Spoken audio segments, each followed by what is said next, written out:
Activision's Blur, made by the same team that were behind Project Gotham.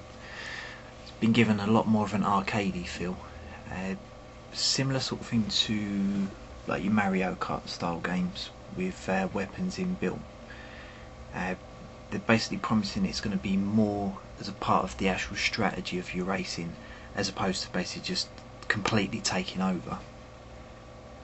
You're also going to be having your car sort of shielded, which recharges basically just to combat the weapons.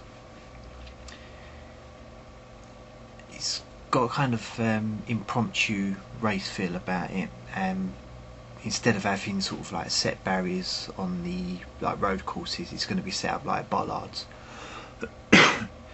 which basically offers not only the fact of sort of an on-the-fly race feel,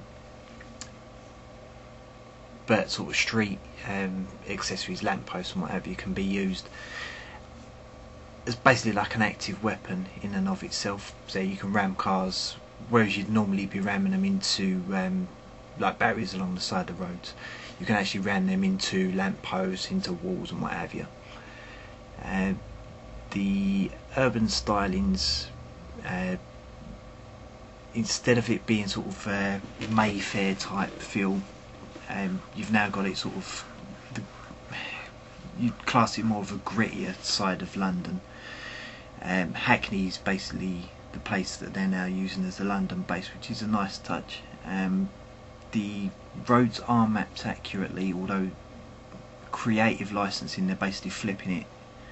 Instead of travelling down as you would do normally, they've basically tailored the roads themselves so it fits in with that racing sort of feel. Other tracks that were available on the on-stage demo, you had LA Storm Drains and Desert Amboy. Each track has basically a different approach. LA, obviously being in the storm drains, it's a lot more of an enclosed feel, whereas with the desert tracks you've got obviously a hell of a lot more wider runoff. Key feature to the actual races, you're going to have 20 cars per race. A mix of cars from tuned cars, race cars and drift cars, although diversity plays a big part.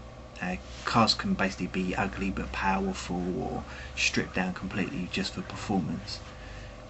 Manufacturers have done what I love manufacturers doing in racing games, which is basically allowing invisible damage to be seen on the cars, and they've also given the development team basically creative license to sort of tinker with the cars, down to the fact that one of the vehicles available in it is the F1 engine Transit Super Van.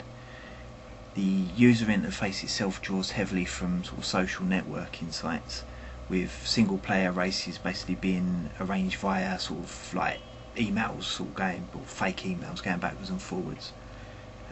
Multiplayer actually allows the setting up of sort of groups in themselves, so you can basically have instead of playing by the in-game rules, by actually going into your own sort of social networking group, you can set the parameters and rules of each one of the races. Blur's due for a release this autumn,